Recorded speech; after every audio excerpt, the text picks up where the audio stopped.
కార్లు అమ్మాలంటే పార్కింగ్ చూపించాలట. ఆ రాష్ట్రంలో కొత్త రూల్. ఆ వివరాలేంటో చూద్దాం. సంచలన రూల్ తెచ్చేందుకు మహారాష్ట్ర ప్రభుత్వం సిద్ధమవుతుందన్న వార్త ఇప్పుడు ఆసక్తికరంగా మారింది. నిజానికి మహారాష్ట్ర సర్కారు తెద్దామనుకున్న రూల్ మన దేశంలో లేదు, కానీ చాలా పాశ్చాత్య దేశాల్లో ఉన్నదే. కారు కొనేవారు ఎవరైనా సరే ఆ వాహనాన్ని పెట్టేందుకు అవసరమైన పార్కింగ్ ప్రదేశాన్ని చూపించాల్సి ఉంటుంది. అప్పుడు మాత్రమే కారు అమ్మేందుకు అనుమతిస్తారు. ఇప్పుడు అదే తరహా రూల్ మహారాష్ట్ర ప్రభుత్వం తెచ్చేందుకు సిద్ధమవుతున్నట్లుగా తెలుస్తోంది. దీని అమలుకు ఎలాంటి చర్యలు తీసుకోవాలన్న దానిపై కసరత్తు జరుగుతున్నట్లుగా మహారాష్ట్ర రవాణా శాఖ మంత్రి ప్రతాప్ సర్నాయక్ ప్రకటించారు. దీని ప్రకారం కారు కొనుగోలు చేసే వేళలో పార్కింగ్ స్థలానికి సంబంధించిన పత్రాల్ని సమర్పించాల్సి ఉంటుంది. త్వరలోనే ఈ నిబంధనను అమల్లోకి తేనున్నట్లుగా పేర్కొన్నారు. ఇటీవల కాలంలో వాహనాల పార్కింగ్ పెద్ద సమస్యగా మారిన నేపథ్యంలో ఈ తీరుకు చెక్ చెప్పేందుకు వీలుగా కొత్త చట్టాన్ని తీసుకురావాలన్న ఆలోచన మంచిదన్న అభిప్రాయం వ్యక్తమవుతోంది. పార్కింగ్ లేనప్పటికీ పెద్ద ఎత్తున కార్లు కొనుగోలు చేయటం, రోడ్ల మీద అడ్డదిడ్డంగా ఆపేస్తున్న నేపథ్యంలో ట్రాఫిక్ ఇబ్బందులతో పాటు అత్యవసర వేళల్లో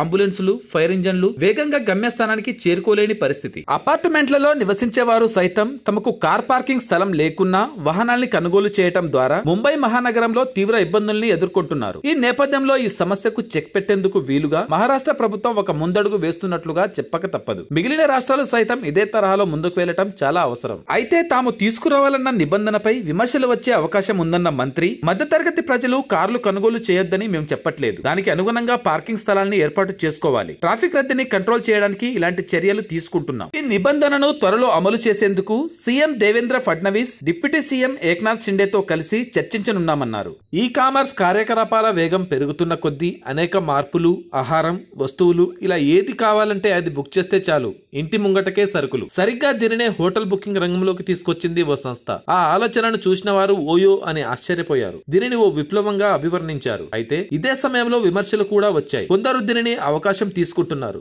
ముఖ్యంగా పెళ్లి కాని యువతీ యువకులు ఓయోలో రూమ్ బుక్ చేసుకోవడం, వివాహేతర సంబంధాలు పెట్టుకున్న వారు బుక్ చేసుకోవడం తదితర కారణాలతో ఓయో అంటే వేరే విధంగా అర్థం చేసుకోవడం మొదలైంది. హోటల్లోకి ప్రవేశించడాన్ని చెక్ ఇన్ అంటారు, బయటకు రావడాన్ని చెక్అవుట్ అంటారు. చెక్ ఇన్ సమయంలో హోటల్ కు సంబంధించి పలు నిబంధనలు పాటించాల్సి ఉంటుంది. ఈ నేపథ్యంలో అగ్రిగేటర్ గా బుకింగ్ కు సంబంధించి ఓయో కీలక నిర్ణయం తీసుకుంది. ఈ కొత్త చెక్ ఇన్ విధానంలో ఏడాదిలో అమల్లోకి వచ్చే మార్గదర్శకాలను పరిచయం చేసింది. మీకు పెళ్లి కాలేదా, అయినప్పటికీ జంటగా రూమ్ బుకింగ్ కి ప్రయత్నిస్తున్నారా, అయితే ఓయోలో ఇక మీదట అలా కుదరదు. ఈ నిబంధనను తొలుత యూపీలోని మీరట్ నుంచి ప్రారంభించనుంది. కొత్త చెక్ ఇన్ పాలసీ ఆధారంగా ఇకపై ఆన్లైన్ లో లేదా ఆఫ్లైన్ లో అయినా రూమ్ బుకింగ్ సమయంలో అన్ని జంటలు వివాహ రుజువును సమర్పించాల్సి ఉంటుంది. అంటే పెళ్లిని నిర్ధారించే గుర్తింపు కార్డులను చూపాలి. ఇంకో ముఖ్య విషయం ఏమంటే, ఏ సందర్భంలో అయినా ఇలాంటి బుకింగ్ లను తిరస్కరించే విచక్షణ అధికారం ఓయో తన పార్ట్నర్షిప్ లోని హోటళ్లకు అందించింది. ప్రస్తుతానికి మీరట్ లోనే తీసుకొచ్చిన ఫీడ్బ్యాక్ ఆధారంగా కంపెనీ ఈ విధానాన్ని మరిన్ని నగరాలకు విస్తరించొచ్చు. కాగా ఏమేం రూమ్ బుకింగ్లకు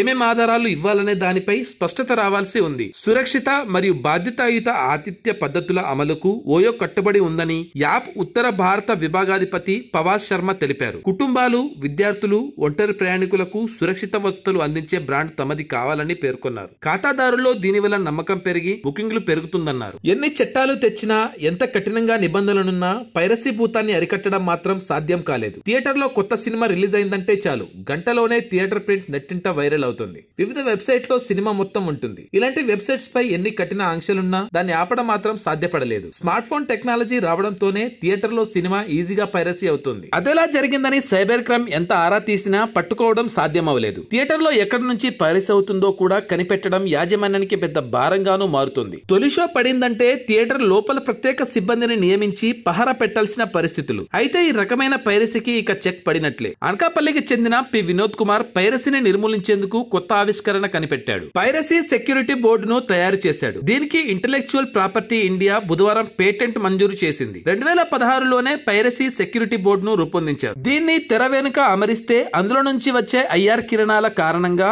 వీడియో తీసినా రికార్డ్ అవ్వదు. దీనిపై అదే ఏడాది ఇంటెలెక్చువల్ ప్రాపర్టీ ఇండియాకు పేటెంట్ కోసం దరఖాస్తు చేశారు. జపాన్, అమెరికా నుంచి ఇదే తరహా సాంకేతికతతో తయారైన ప్రోటోటైప్లు ఉండటంతో పేటెంట్ లభించలేదు. 7 ఏళ్ల తర్వాత పేటెంట్ లభించింది. గతంలోనూ అమెరికాలోని పాక్ స్టూడియోస్ పైరసీని నియంత్రించేందుకు వాటర్ మార్క్ టెక్నాలజీ అందుబాటులోకి తెచ్చింది. దీని ఆధారంగా థియేటర్ లో సినిమా రన్నింగ్ లో ఉన్నప్పుడు కొన్ని క్షణాల్లో ఓ నెంబర్ వచ్చి వెళ్తుంది. దీని ఆధారంగా పైరసీ థియేటర్ లో ఎక్కడ జరుగుతుందో గుర్తించవచ్చు, కానీ నియంత్రించడం సాధ్యం కాదు. ఇది తెలుసుకున్న వినోద్ కుమార్ మరింత అడ్వాన్స్డ్ టెక్నాలజీతో ముందుకొచ్చాడు. మనిషికి మించిన అవకాశవాది మరొకడు ఉండడన్న మాటకు తగ్గట్లే పరిణామాలు చోటు చేసుకుంటాయి. మరీ ముఖ్యంగా విపత్తు విరుచుకుపడినంతనే ఆ అవకాశం అవకాశాన్ని సద్వినియోగం చేసుకోవటం కోసం కాసుల కకృతిని ప్రదర్శిస్తుంటారు. ఈ తీరు చూసి మనల్ని ఎంత స్వార్థపరులని తిట్టుకుంటూ ఉంటాం. తుఫాను, వరదల వేళ ఏదైనా అనూహ్య ప్రమాదాలు చోటు చేసుకున్నప్పుడు డిమాండ్ కు తగ్గట్లే ధరలు పెంచేసి భారీగా డబ్బులు లాగేసే ధోరణి మన దేశంలో కనిపిస్తూ ఉంటుంది. మనల్ని మనం తిట్టుకుంటాం, కానీ ఇలాంటి ధోరణిని తరిచి చూస్తే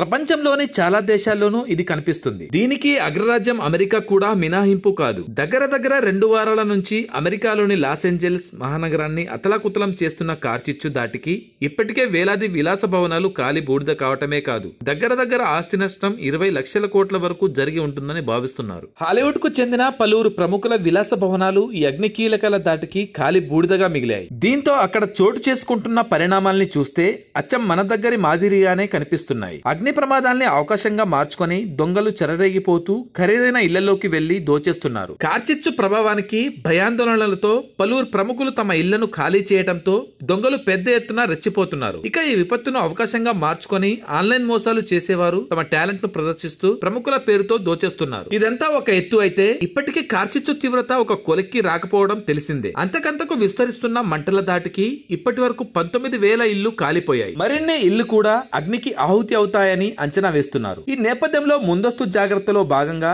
తమ ఇళ్లను ఖాళీ చేస్తున్న వారు ఇప్పుడు అద్దె కోసం కొత్త ఇళ్ల వేటలో పడ్డారు. దీన్నో అవకాశంగా మార్చుకున్న ఇళ్ల యజమానులు తమ ఇంటి అద్దెల్ని భారీగా పెంచేస్తున్న వైనం ఇప్పుడు బయటకు వచ్చింది. బెల్ ఎయిర్ అనే ప్రాంతంలో 4 పడకల ఇంటికి $29,500 చెల్లించినట్లుగా స్థానిక పత్రికలు వెల్లడించాయి. ఇక్కడ ఉండే అద్దెలకు రెట్టింపు పెంచేసి వసూలు చేస్తున్నారు. ఇళ్లకి భారీగా డిమాండ్ పెరగడంతో డబ్బుల కోసం వెనకాడని పరిస్థితి. మరోవైపు అద్దెల్ని 10% మించి పెంచకూడదన్న చట్టాన్ని సైతం చాలా మంది ఉల్లంఘిస్తున్నట్లుగా పేర్కొంటున్నారు. ఇలా ఇష్టరాజ్యంగా అద్దెల్ని పెంచేసే వారిపై కంప్లైంట్ ఇవ్వాలని కాలిఫోర్నియా అటార్నీ ఆఫీసు అధికారులు పేర్కొంటున్నారు. ఇదంతా చూసినప్పుడు విపత్తు వేళ ఇష్టరాజ్యంగా వసూలు చేసే తీరు మనకే కాదు, ఈ కాసుల కకృతికి అగ్రరాజ్యం మినహాయింపు కాదన్న తాజా ఉదంతంతో అర్థమవుతుందని చెప్పాలి. Thanks for watching.